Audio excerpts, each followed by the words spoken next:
Blockchain. İnternetin 3. devrimi. Bitcoin ile başlayıp on binlerce kripto parayla devam eden geleneksel finansal sistemin evrim hikayesi. Yeni bir teknolojiden beklentimiz nedir? Hız, ölçeklenebilirlik, uyum, güvenlik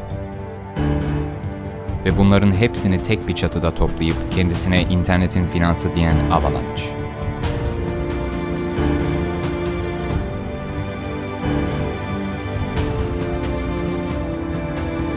Kripto Türkiye'ye hoş geldiniz.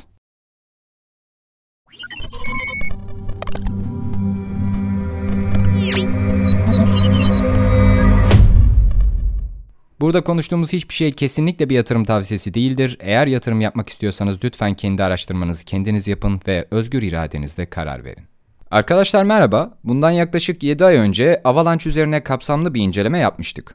İncelemelerimize devam ederken favori blok zincirimiz olduğundan AVAX'ı yakından takip ediyorduk. Geçtiğimiz günlerde altyapısında gerçekleşen baş döndürücü gelişmelerle ve biz bu incelemeyi yaptığımız sırada fiyatının neredeyse 65 dolarlara dayanmasıyla geniş kapsamlı bir güncelleme videosu hazırlamamız şart oldu. Arkadaşlar bunu en başından söylemeliyim, bu uzun bir video olacak. Fakat video uzun olsa bile emin olun Bülent Hoca ile bu videoyu hazırlarken sizin işinize yaramayacak hiçbir boş bilgiye yer vermemeye çalıştık. Zaten AVAX altyapısındaki her gelişmeyi anlatmaya çalışsak bu video saatler sürerdi. O yüzden sadece gerekli olan şeylerle gerçekten birçok şey öğrenebileceğiniz bir video olacak bu. Çayınızı kahvenize alın, sonra hep birlikte bakalım neymiş bu AVAX ve bu fiyat neden yükseliyor. İshal Vampir. Bu videodan önce Bitcoin Yarının Pusulası adlı bir mini belgesel yayımlamış, Bitcoin'in çalışma prensibini ve sahip olduğu konsensüsü anlatmıştık. Bir sonraki slaytta blok zinciri projelerinin jenerasyonlarına değineceğiz, fakat önce Avalanche protokolünde büyük bir rol oynayan Avalabs'in kurucusu Emin Günsirer kimdir? Kendisini biraz tanıyalım. Emin Günsirer, Türk-Amerikan bilgisayar bilimcisi, Cornell Üniversitesi'nde bilgisayar bilimleri profesörü ve kripto paralar ve akıllı sözleşmeler girişiminin eş direktörüdür. Eşler arası sistemler, işletim sistemleri ve bilgisayar ağlarındaki çalışmalarıyla tanınır. Doktora derecesini 2002 yılına kadar Washington Üniversitesi'nden Brian Bershad'ın gözetiminde aldı. Tezinde güvenli ve verimli sanal makineler ele alındı. 2003 yılında kripto para birimlerinden biri olan Karma üzerine akademik bir makale yayımladı. Sirer 2013'ten beri blockchain araştırıyor. 2019'dan beri blockchain girişimi olan Avalabs'ta aktif olarak çalışmalarına devam ediyor. Emin Hoca kariyerinin başından beri ağ güvenliği, P2P sistemleri ve kripto paralarla ilgili araştırma yapan, geliştirici ekiplere eğitimler veren ve kripto camiasında oldukça saygı duyulan bir kişi. Emin Günsirer biz daha bu sistem nedir, nasıl kullanılıyor, hangi coin'i alsam diye düşünürken Bitcoin sisteminde hata bulup düzeltilmesine yardımcı olan kişidir arkadaşlar. Ve takdir edersiniz ki hayatını bu işe adamış birinin bu sistemdeki eksiklikleri hepimizden daha iyi göreceği aşikar. Kendisi blok zincir projelerinin 3 probleminden sıklıkla bahsediyor. Ve Avalabs'taki çalışmaları da bu problemleri çözme üzerine başlıyor. Ölçeklenebilirlik, hız ve kolayca adapte olabilme. Avalanche Fikir Birliği protokolü, Bitcoin ve Ethereum'daki düşük işlem hızları gibi önceki nesil blok zincirlerinin karşılaştığı ölçeklenebilirlik sorunlarına yanıt olarak geliştirildi. Bitcoin tarafından tanıtılan ve onu takip eden birçok blok zinciri tarafından benimsenen Nakamoto mutabakatını kullanmak yerine, Avalanche konsensüsünde Proof of Stake yani iş kanıtı olarak adlandırılan bir modeli kullanarak saniyede 4500'den fazla işlem yapılmasına izin veren yepyeni bir işlem doğrulama yöntemi kullanılıyor. Bugün kendini 3. nesil olarak tanıtan birçok blok zincir projesi mevcut. Fakat bu projeleri samimi görebilmek tamamen tartışmaya açık bir mesele arkadaşlar. Örneğin ölçeklenebilirliği çözmek için merkeziyetsizlikten feragat edilerek getirilen 3. katman çözümlerini ne kadar samimi görebiliriz? Ya da yine merkeziyetsizlikten ödün verip çok daha az sayıda node kullanarak daha hızlı olmayı tüm ideolojisini merkeziyetsizlik üzerine kurmuş dağıtık veri tabanlı teknolojileri ne kadar etik bulabiliriz? Tabii ki AVAX'ın da kendi alanında rakipleri var. İlerleyen tablolarda rakiplerine oranla da ne derece başarılı olduğunu göreceğiz ama burada AVAX'ın piyasada kendisine teknik olarak olmasa da dominasyon olarak gördüğü 2 rakip var. O da Bitcoin ve Ethereum. Nakamoto'nun konsensüsü hem sahip oldukları madenciler ve notlarla merkeziyetsizlik tarafından yetersiz, hem enerji tüketimi açısından çevreye karşı zararlı, hem de ölçeklenebilirlik ve hız kısmında günlük kullanımı imkansız hale getiriyor. Ethereum, Bitcoin'den sonra çıkan ikinci jenerasyon bir akıllı kontrat platformu. Dahiyane bir fikir. Geliştiricisi Vitalik Buterin ve üzerinde binlerce proje çalışıyor. Devasa hacmiyle ikinci sırada ama artık Ethereum şimdiden ihtiyaçlara karşılık verememeye başladı. Bunun için muazzam bir eforla çalışıyorlar, güncellemeler getiriyorlar. Ethereum 2.0 muhabbetini zaten hepiniz biliyorsunuz ki tamamlanma süreci neredeyse 2027'leri bulacak. Yani evet, Ethereum doğru zamanda doğru şekilde piyasada yerini almış, devasa kütüphanesiyle akıllı kontrat platformlarının öncüsü olarak bugünün kripto camiasında bir dinamo görevi görüyor. Yavaş ve biraz da tuzlu bir şekilde. Tabloda da gördüğünüz gibi Avalanche konsensusu nereden bakarsanız bakın Nakamoto konsensusundan çok daha iyi. Düşük gecikme, hafiflik ve dayanıklılıkla da öne çıkıyor. Bu tabloda Avalanche'ın hız performansını görüyoruz. CPU'ya bağlı olarak 3 saniyenin altında 4500 TPS.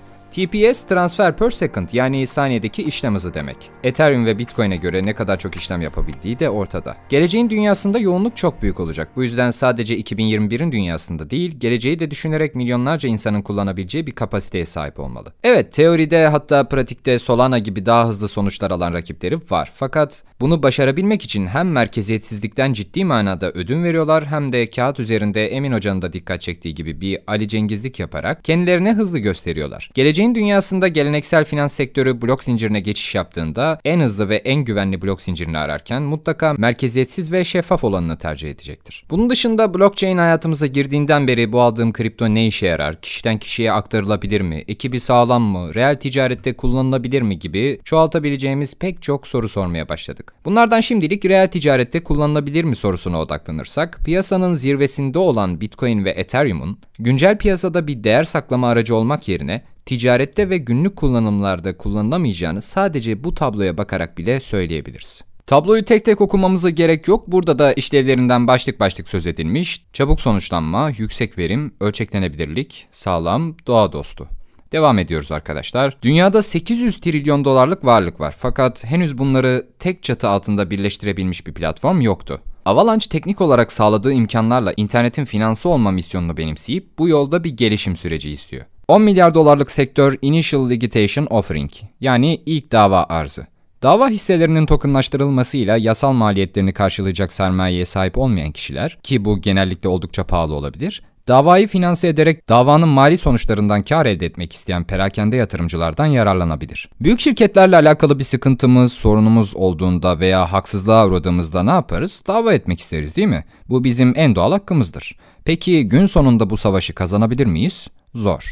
Çünkü siz bir ya da birkaç avukatla davaya hazırlansanız bile avukat ordusuyla karşılaşırsınız. Dava uzar, süreç uzar, yıpratma savaşında şirketler kazanır. Kripto para piyasasında Initial Liquidation Offering dediğimiz ilk dava teklifini ele alalım. Tokenlaştırılan davada yatırımcı iki taraftan hangisinin kazanacağını düşünüyorsa o tarafa fonlama yapılıyor. Dava kazanıldığı takdirde elde edilen dava gelirinden yatırdığı fonun toplam fona oranı kadar pay alınıyor. Yani dava kazanıldığı sürece herkes kazanıyor. Gerek gelecek için gerekse kripto ile yapılabilecek açısından ufuk açıcı bir teknoloji arkadaşlar.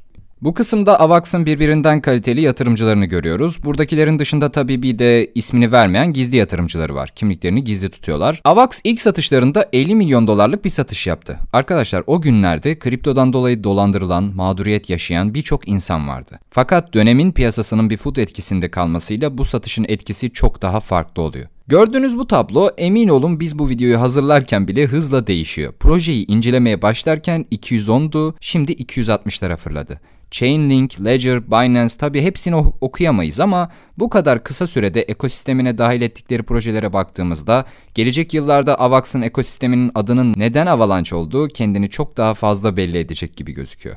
Dünyanın en büyük stablecoin'i olarak bilinen Tether, genişleme çalışmaları kapsamında Avalanche ağına da dahil olacağını belirtti. Arkadaşlar, Bitcoin'e bile bu kadar hacim veren kripto sektöründe katalizör görevi gören varlıklar fiyatı sabitlenmiş stablecoin'lerdir. Bunların en büyüklerinden biri Tether. Tether'ın ne kadar büyük bir alan kapladığını bir projesi olmamasına rağmen stabilliği dolayısıyla ilk 10 içerisinde görebilirsiniz. Bunların da dezavantajlı olanları mevcut. Her ortamda güvenilirliği sorgulamanız gerekiyor. Tether merkezi bir kripto mesela, fakat DAI var, merkeziyetsiz bir stablecoin, konudan bağımsız olarak söylemiş olalım. Kendisine ilk 10'da yer bulmuş ve bu yeri sürekli olarak koruyan Tether'ın Avalanche'ın altyapısında işler hale gelmesi demek, AVAX sistemine yeni kapitallerle likidite akışı sağlanacak demek oluyor. Bu sistem henüz USDC olarak aktifleşmiş durumda, uzun vadede de etkileri kaçınılmaz olacaktır. Arkadaşlar, köprüler bir blok zincirinden başka bir blok zincirine likidite aktarımı sağlayan platformlardır. Mesela bugün Ethereum'u Binance'e göndermek için Binance Bridge kullanıyoruz. Burada görmüş olduğunuz AB isimli köprü, AVAX'ın geliştirmiş olduğu son köprü modeli. Eskisine göre daha ucuz ve daha hızlı. AVAX Bridge sisteme ne gibi bir avantaj sağlayabilir? Ethereum ağından veya başka bir zincir ağından AVAX'a aktarım yaparken bu uygulamayı kullanıyorsunuz. Avalanche'ın gelişimine ve yeniliklerine kayıtsız kalamayacak yüz binlerce insan geçiş sağladığında hem ciddi miktarlarda likidite sağlanacak ki an itibariyle yarım milyar dolar kilitli değer geçilmiş durumda, hem de kullanıcı sayısı artacak. Geçenlerde sırf bu köprüyü kullanan insanlar için tatmin edici bir airdrop yaptılar. Her halükarda ekosistemin gelişmesi için o ekosistemi kullanan insan sayısının çok büyük bir faktör olduğunu unutmamak lazım. Avalanche Chainlink ile ortaklığını duyurdu. Arkadaşlar, size bu bomba gibi haberin önemini anlatmam için önce Chainlink'i bir küçük anlatmam gerekiyor. Kripto para birimi olan CoinLink, bütün dünyaya hizmet edebilecek potansiyele sahip nitelikte olan bir teknoloji. Zincir dışı uygulama programlarında yer alan, veri havuzlarındaki ve buna benzer niteliğe sahip diğer kaynaklardaki verilerin sürece dahil edilmesini sağlamayı amaçlayan, kısaltılmış adından da anlaşılacağı üzere bir link, yani zincir dışı uygulamalarla bağlantı sağlıyor. Chainlink'i gerçek dünya ile birlikte blockchain arasında çalışan bir temsilci olarak da düşünebilirsiniz. Yani dünyada var olan verileri alarak zincire entegre ediyor ve bu verilerin akıllı sözleşmelerde kullanılmasını sağlıyor. Buna aynı zamanda Oracle da deniyor. So, what do you think? İşte bu özellik tam da Avalanche'ın ihtiyacı olan bir güncellemeydi arkadaşlar. Bununla birlikte aktifleşecek DeFi projelerinin verimliliği ciddi anlamda artacak. Chainlink zaten bu sistemde bir kilometre taşı rolü oynarken AVAX gibi bir projeye dahil olması da ciddi bir dönüm noktası olacaktır. AVAX Chainlink'le bir bomba patlatmıştı. Bu bombası yetmedi, bir büyük bomba daha patlattı arkadaşlar.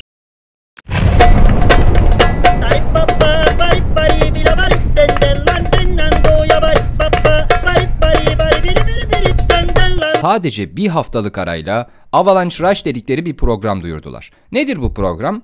Avalanche DeFi ekosistemindeki projelere ya da bundan sonraki gelecek mavi çipli projelere diyor ki, buyurun arkadaşlar, ben sizler için tam olarak 180 milyon dolarlık bir fon ayırdım. Duyuruda AVAX 18 dolardı, yani toplam 10 milyon AVAX. Ama yükselişten sonra, ki şu anda 60 dolarlarda, fon 600 milyon dolarlara kadar yükseldi.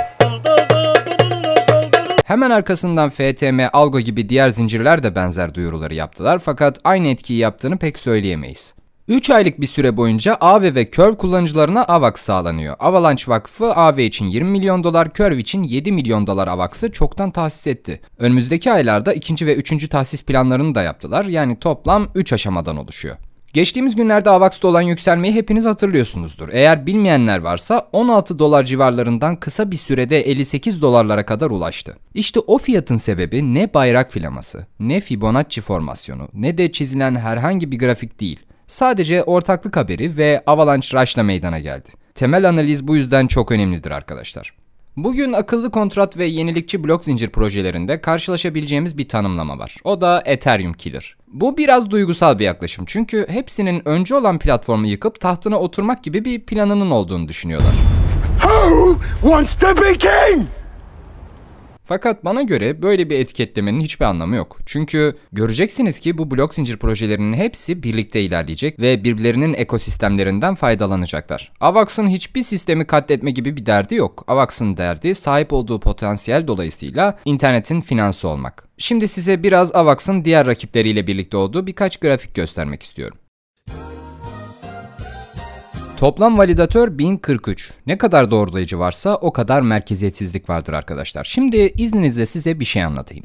Cardano, staking pool'unu çalıştırmak için kullanıcısından 4 GB RAM, 24 GB hard disk istiyor. Çok mütevazı bir rakam. Bu zamana kadar bünyesinde hiçbir akıllı kontrat platformu çıkmamış bir proje için doğrulayıcı olmak istiyorsanız, bu sistem gereksinimlerine sahip olmanız gerekiyor. Boş bir alışveriş merkezinde 2076 kişilik bir güvenlik çalışanı. Gerçekten çok enteresan. Gerçi birkaç gün önce gerçekleşen Alonso güncellemesiyle akıllı kontratları aktif ettiler. Sahada nasıl bir etkisi olacak hep birlikte göreceğiz. Solana, Avalanche'dan daha eski ve kağıt üzerinde daha hızlı olduklarını söylüyorlar. Blok ve genişleme hızlarına bakıp vasat demek pek akıllıca olmayabilir. Çok ciddi bir hız kapasiteleri var. Doğrulayıcı olmak için 12 çekirdek işlemci ve 128 GB RAM isteniyor. İşte burası çok önemli. Çünkü Bitcoin'de olduğu gibi merkeziyetsiz bir platformda bile merkezileşmeye doğru gidebilir ve uzun vadede genişleyen ekosisteme nazaran doğrulayıcı sayısında doğru orantılı bir artış gelmeyebilir. Öteki tarafta Avalanche'a baktığımızda 6 GB RAM, 200 GB hard disk ve 2000 AVAX isteniyor. Sistem gereksinimleri herkese hitap ediyor ama bugünün fiyatıyla 2000 AVAX neredeyse 100.000 dolar arkadaşlar. Bunlar çok uçuk rakamlar ve merkezilik yönünde bir dezavantaj.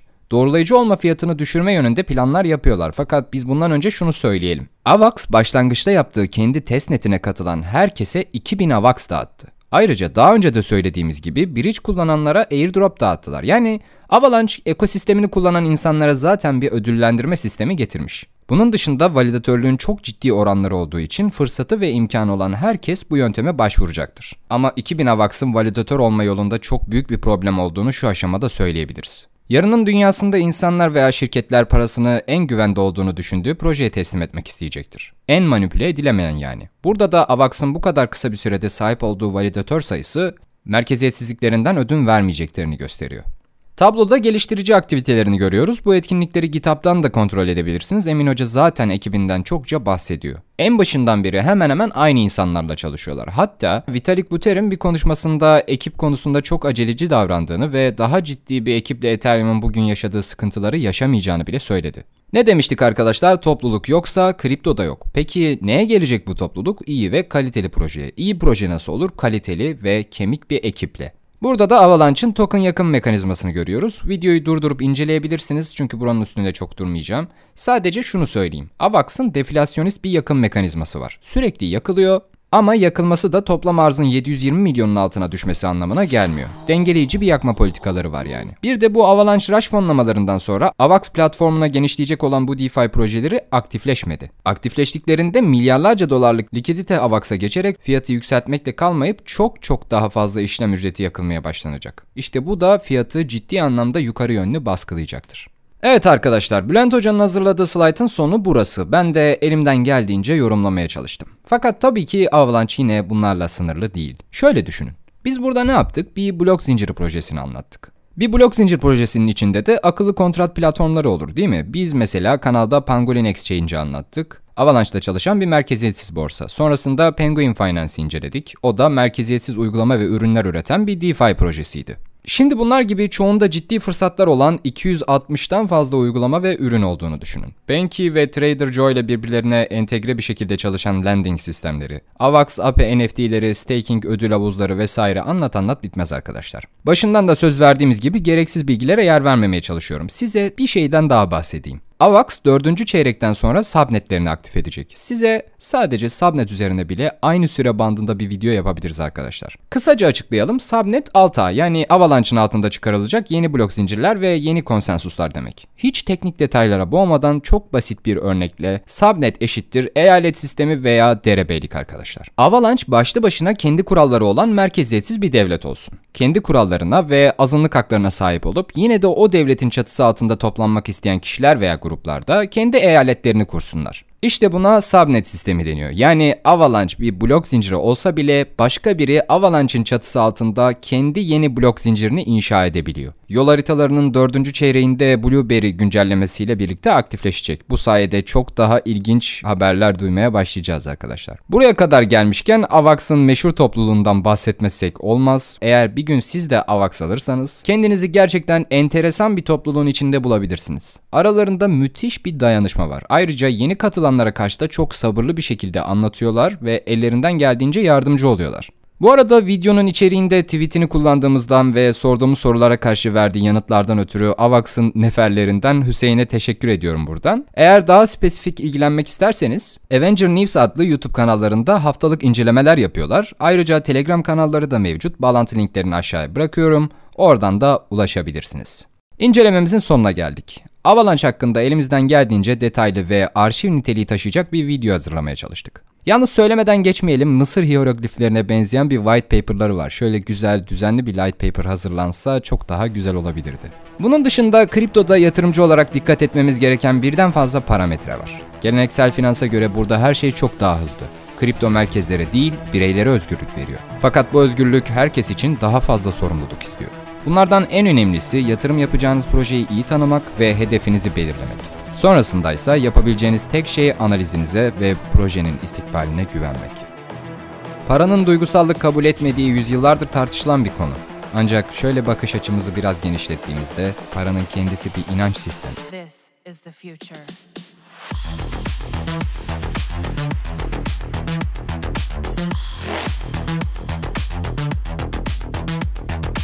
Evolution.